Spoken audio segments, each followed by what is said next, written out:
We arrived in the UK with a 2-year-old in tow. The past 8 years have been quite the ride, navigating preschool, primary school, and the steep learning curve with unfamiliar systems and application processes. The purpose of this video is to explain the UK education system in as simple a manner as possible so that you can navigate the process more easily than we did.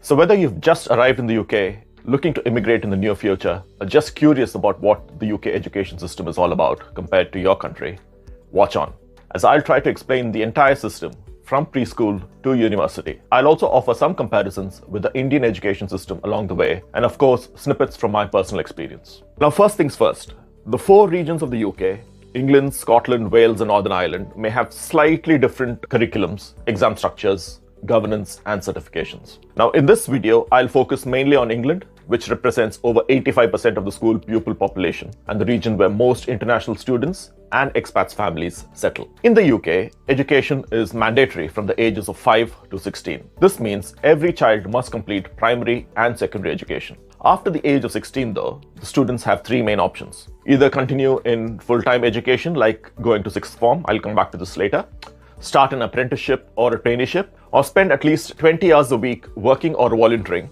while in part-time education. In India, education is mandatory for the age groups of 6 to 14 and is a fundamental right within the Indian Constitution.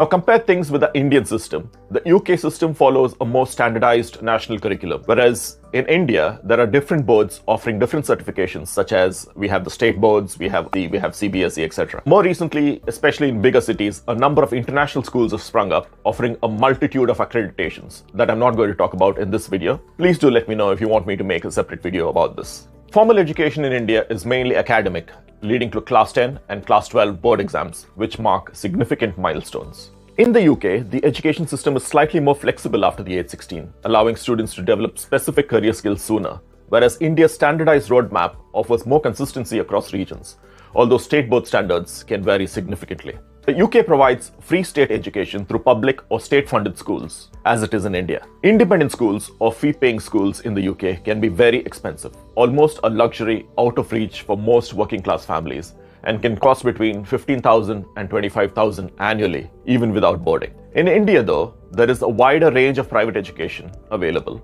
from basic to premium, depending on your affordability.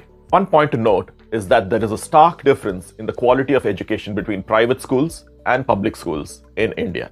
Whereas the quality of public education in a good state school in the UK can be very good, as it is much more closely monitored and regulated in the UK. So now that I've given you a little bit of an overview of the UK education system, let's start at the early years and primary education. Now, as in India, there are options for early years for children even before school starts. You could either choose to keep the children at home, enroll them with a childminder, or send them to a nursery. Now, dare I say, the years before the child turns 4 are perhaps the most expensive if you choose to put your child in full-time nursery or with a childminder due to your personal circumstances. Early childcare can be as much or more than your rent or mortgage for one child. Now, of course, depending on your visa and residential status, some support may be available, but do not assume that everybody will be eligible for this. Your best source of truth is to check eligibility on the gov.uk website. I will put the link in the description below for you to quickly access it. In India, the early years is usually covered by what we call preschools or play schools. Now, both in the UK as well as in India at this stage, the emphasis is mainly on play-based learning, although the structure, quality, the level of staff training and availability can vary widely. In the UK, once again, let me reiterate that there is strict monitoring and regulation regarding child safety and staff certifications, especially to work with young children. After the child's 4th birthday, the child can start what is called as reception in the UK, the first year of primary school. This is similar to the kindergarten stage back in India. Although there is a right to education, you still have to apply for a school place during October of the previous year, especially if you have schools particularly in mind that you would prefer your child to go to. In England, most state schools use a catchment system for admission, which means students' distance from the school plays an important role in the admission process. Slightly different criteria apply to independent schools. Now, if you do not apply in time, the local authority may directly allot you a school place depending on the availability in your area, and it may not be the school that you wanted your child to go to. Bear in mind that some schools are more popular than others, and popular schools often tend to be oversubscribed. Reception, along with years 1 and 2, is known as Key Stage 1 in the national curriculum of the UK. National curriculum assessments to assess primary pupils' progress and attainment used to be completed at the end of Key Stage 1, although it's no longer a statutory requirement. After Key Stage 1, the students will move into Key Stage 2, which covers years 3 to 6, which they will complete at the age of 11. By the end of primary school, children develop a strong foundation in core subjects. This is mainly English, maths, and science. Now, comparing it to India, students start primary school at around the same age, but the focus in India is often more academic from the get-go. Academic rigor starts early, early testing is common, and there is often more structure even in the early years. While this can build strong basics quickly, sometimes creativity and emotional development of the child can take a backseat. It's a bit of a trade-off really, and honestly, I can see value in both the approaches. My daughter got to enjoy a slower start here, but as Indian parents, we sometimes think that she'd have benefited with a bit more pressure. Among parents, especially from the subcontinent, there is usually a niggling feeling, especially in the early years, that the children are not learning much, more so because there is no formal testing and the culture of homework is not very prevalent. But if you are considering education in the UK, just to put you at ease, things level up between the UK and India as the child progresses through primary school. We have almost started seeing this happen in the last year of primary. Early primary years emphasize play-based learning and social skills, which support cognitive and emotional development of the child. The fact that the teachers have room within the national curriculum to adapt lessons for different learning styles of children is a refreshing thought. One more thing in the UK that I've noticed is children often receive more personalized attention, especially in primary school compared to India. In the last year of primary, that is year 6, children take what is called as the SATs, Standard Assessment Tests. Now, these tests are national assessments for primary school children to measure the progress that they've achieved in Key Stage 2. While this is useful for parents to assess the quality of education that the child has received, government also uses these results to check teaching standards of individual schools. Another key point to note is in the UK, if the child does not attain the required learning standards at primary school, they are not classed as failed or detained, but rather a note is provided to the secondary school to put additional measures in place for support where required. Are you with me so far? Good. So let's now move on to secondary school. Moving to secondary school is a big leap for most children from primary, where they are nurtured and closely guarded. Secondary schools demand a lot more independent thinking and initiative from the children.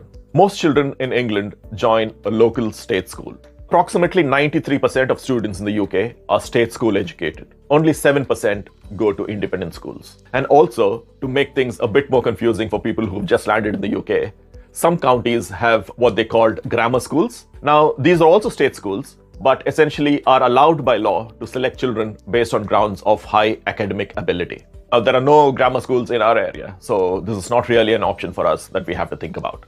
A similar application process is followed for children to move from primary to secondary school. My daughter is now in year 6, and we've just submitted her application for a secondary school place starting September of next year. Now, the places are usually announced in March of the year in which they start secondary school. For competitive schools like grammar schools or even independent schools, there are entrance exams. As parents from India, while we don't necessarily miss the stress of these entrance exams, we can't help but feel that more frequent testing would do good for us. Don't really know what the children feel about this. In secondary school, children spend years 7 to 11, which represent key stages 3 and 4 up to the age of 16. Just note, year 11 in the UK is similar to class 10 in India. After completing lower secondary levels, students in the UK take what is called the GCSEs, which is the General Certificate of Secondary Education. This includes a mix of mandatory subjects like English, maths, and science, as well as a number of electives. For many in India, this might remind you of our class 10 board exams, where students are also encouraged to explore a variety of subjects to broaden their knowledge base. While more academically focused compared to primary education, the secondary school curriculum also encourages analytical skills and debate, helping students develop a broader perspective. One of the key differences in the education systems that I've seen between the UK and India, that in the UK, children are offered a much more diverse range of electives outside the core subjects that the children can select depending on their aptitude and interest. Of course, this depends on the constraints of what the school offers. So different schools can offer different elective subjects, all remaining within the national curriculum. After the age of 16, students undergo what is called as further education. And like I've said before, in the UK, students get three main options: either to stay in full-time education and take what is called as the A-Levels, or sixth form, which we used to call class 12 or pre-university. Now, why it's called sixth form, I still don't know. I need to dig deeper because it actually is Key Stage 5. They can either stay in on the same school or move to a different school depending on the courses offered and their own personal interests. For A-Levels, they typically take about 3 to 4 subjects that they wish to specialize in at university. The second option for children is to opt for vocational training, which is BTEC and NVQs, to get hands-on skills, for example, like childcare, plumbing, decorating, etc. And the third option, like I said, is to dive into apprenticeships and the world of work while still remaining within part-time study until the age of 18. Now, this is different from India, where students stick typically between science, commerce, or maths and complete classes 11 and 12, or PUC 1 and PUC 2, both of which are totally academic in nature. Now, while A-Levels can be free in state schools, vocational programs and apprenticeships may come with certain costs. If you're finding the content useful so far, please consider subscribing to our channel, as it really helps with the motivation. Feel free to like and share with others who may find value in this type of content. Also, if you have any further questions or comments, I can go through any of these in more detail if you wish. Just let me know. After the age of 18, students who choose to go to university will have to go through a separate process of application that I can talk about in a different video if you wish.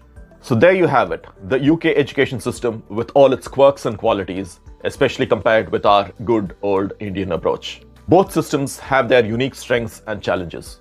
The flexibility, focus on creative development and specialized pathways in the UK can really benefit kids who know what they want at an early stage. Though for us Desi parents, the less structured start at the beginning might need quite an adjustment. The children are absolutely fine, mind you.